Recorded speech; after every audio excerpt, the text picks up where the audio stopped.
보수주의는 자유라는 단어를 소중히 여기고 진보에서는 평등, 정의 이것을 소중히 여긴다고 해요.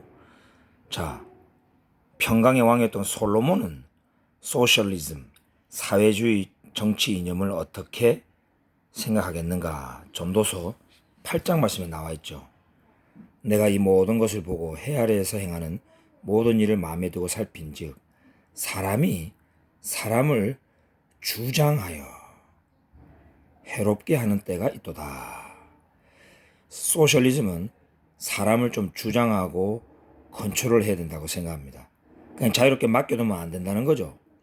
경제 분야나 또 여러 가지 교육 분야나 기회의 균등뿐만 아니고 여러 가지 과정에서도 좀 개입하고 좀 사람을 주장해야 된다. 그래서 강한 정부를 요구하죠. 근데 솔로몬은 이렇게 사람이 사람을 주장하면 해롭게 된대요. 요 해롭게 된다는 거는 그 자신에게도 해롭다는 뜻입니다. 원문에 보면.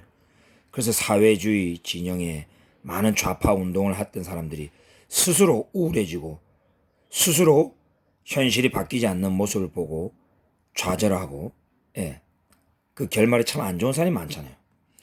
여러분, 사람이 사람을 주장한다는 것 자체가 하나님께 참 교만이고요. 이게 사회주의가 좀 오해를 하고 있는 부분이, 이 주장하다는 뜻이 히브리어로 샬라트라는 단어, 샬라트.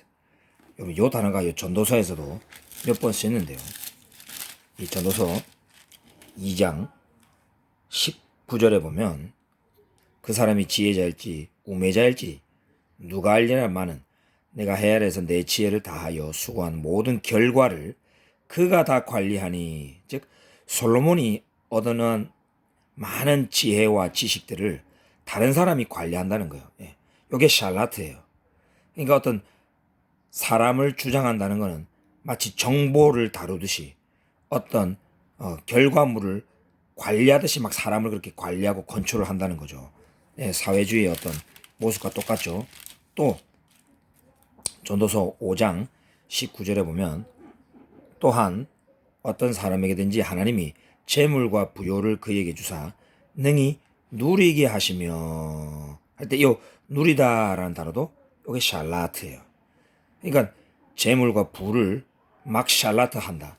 즉 사람이 다른 사람의 부와 재물을 주장하고 샬라트하고 컨트롤한다. 부자들의 세금을 더 많이 땡겨서 가난한 자들에게 나누고 계급 간의 어떤 부의 균등을 이루려고 하는 사회주의. 다 이 주장하는 모습이죠.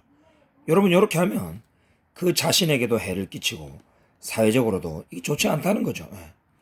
여러분, 솔로몬은 하나님이 하시는 일 우리가 알 수가 없다. 가난한 상황에서도 왕이 나올 수가 있고 정말 불평등해 보이는 그런 환경 속에서도 얼마든지 사람은 성공할 수 있다라고 이거 인생에서 관찰한 거예요. 전도서 4장 13절 한번 보세요. 가난하여도 지혜로운 젊은이가 늙고 둔하여 경고를 더 받을 줄 모르는 왕보다 낫다. 왜냐하면 그는 자기의 나라에서 가난하게 태어났을지라도 사회주의자는 이게 못마땅하다는 거죠. 가난하게 태어나면 아무리 수학능력 시험을 위해서 공부를 해도 부자들의 아들들보다 성적 덜 나온다.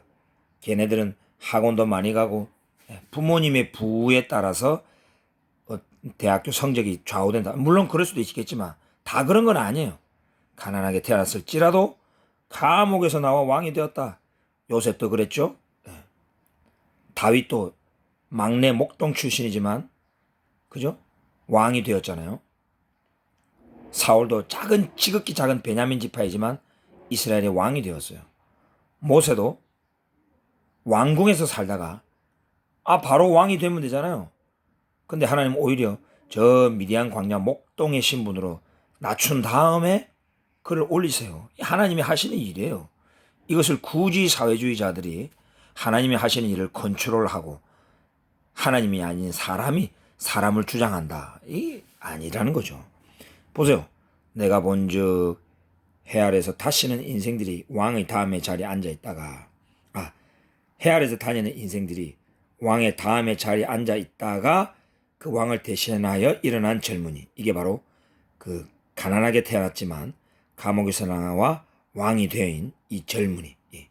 이 지혜로운 젊은이를 말하는 거죠. 이러니까 함께 있다가 또 그의 치리를 받는 모든 백성들이 또 많이 생겼습니다. 또 그 후에 오는 자들은 근데 그를 또 기뻐하지 아니에요. 이것도 헛되어 바람을 잡는 것이다. 자, 이게 히브리 원문을 보면 ain't cat, 끝이 없다라는 거예요. 끝이 없고, 즉 그 백성들이 이 젊은이에게 순종하고 왕으로 모시다가 또 후에는 그를 기뻐하지 않을 수도 있다는 거예요. 그래서 이 히브리 마지막 문제 이렇게 끝납니다. 기감 제헤벨, 그것 또한 헛된 것이다. 베 라이온 루아흐. 자, 여러분 요 단어를 주목해 보세요. 라이온 루아흐. 요게 바로 현대 히브리에서 아이디어라는 뜻이에요. 요게 아이디알러지, 이념이라는 뜻이에요. 현대 히브리에서 그거 좋은 생각인데 good idea 이러면 라이온 토브 이럽니다. 여기서는 라이온 루아흐, 바람. 루아흐는 바람, 어떤 스피릿 이런 걸 말하죠. 바람 같은 이념이라는 거예요. 어떻게 보면 우리 대한민국의 노무현 대통령과 같이 정말 가난한 상황에서 여러 가지 열악한 상황에서도 왕이 된 사람 있죠. 근데 그 사람이 정말 정치를 어떻게 했는지는 뭐 저는 잘 모르지만 그를 추종했던 많은 사람들이 있습니다. 근데 그 이후에 오는 자들은 그를 기뻐하지 아니하는 상황이 또 될 수가 있어요. 한때 노무현 대통령을 그렇게 좋아하고 존경했던 사람들도 훗날에 오는 사람들은 그의 이념과 이 라이온은 참 바람과 같은 것이다라고 또 돌아설 수도 있다라는 것이죠. 사회에 어떤 완벽한 이념 체계는 없다라는 것입니다. 어떤 무슨 주의가 중요한 게 아니고 어떤 환경과 체제가 중요한 게 아니라는 거예요.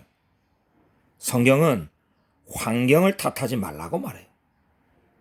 모든 인간은 어떠한 환경에서도 부할 수도 있고 성공할 수도 있고 자기의 그 인간의 그 아름다움을 표현할 수 있고 실현할 수 있다는 거예요.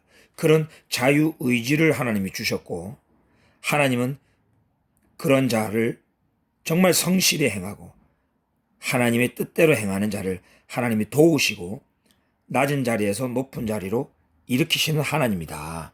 이게 바로 성경적인 가치관이에요. 그래서 인간의 어떤 자유가 균등, 기회의 균등이나 체제의 평등보다도 훨씬 더 중요한 가치라고 성경은 말하고 있다는 것입니다.